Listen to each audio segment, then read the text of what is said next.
বাসায় আসার পর সন্ধ্যায় এক বন্ধুর কল ধরতেই মনে পড়ছে আয় হায় আজকে তো আমার বেস্ট ফ্রেন্ডের বার্থডে। তো ভাই পকেটে টাকা নেই, আম্মুর কাছে ভয়ে ভয়ে গেলাম, আম্মু আমার টাকা লাগবে। আম্মু বললো কেন? আম্মু আমার জ্যামিতি বক্সে ব্যাটারি শেষ। আম্মু আমার দিকে এইভাবে তাকাই আছে, আমি ভাবছি যা ধরা খাই গেছি। আম্মু বলতেছে এদিকে আয়, আমি গেলাম, টাচ করে একটা থাপ্পড় দিয়ে বলে তোর ওই দিনে না জ্যামিতি বক্সের ব্যাটারির টাকা দিলাম, এত তাড়াতাড়ি ব্যাটারি শেষ? এরপর গেলাম রেস্টুরেন্টে, কেউ আসে নাই, আমার একটা ফ্রেন্ড আসছিল। তো ভাবলাম ওর কাছে দুঃখের কাহিনীটা বলি। বললাম দোস্ত আমার গার্লফ্রেন্ড তো কিছুই বুঝতেছে না, ও বলতেছে সব এখানেই শেষ, আর কিছুই হবে না, দোস্ত কিছু আইডিয়া দে থাকলে যাতে ও আমার কথাটা রাখে। তখন দোস্ত বললো একটা বুদ্ধি আছে। বললাম কি বল? তুই এক কাজ কর, তুই ওরে মা বলে ডাক। মা বলে ডাকবো আমি?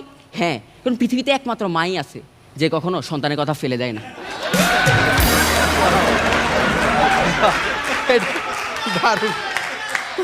ভাই ওরে আর আমি কিছু বললাম না। একটু পর সব বন্ধুরা আসছে, আসার পর আমি মজা করে আমার পাশের বন্ধুর কোল্ড ড্রিঙ্কসের মধ্যে একটা ঘুমের ওষুধ মিশিয়ে দিছি যাতে শালা মাতাল হয়ে যায়। আমরা বসে আছি, একটু পর দেখছি যে তুষার ভাই আর শাবনাম আপু ওখানে, ওরা ঢুকে সবার সামনে নাচানাচি করতেছে।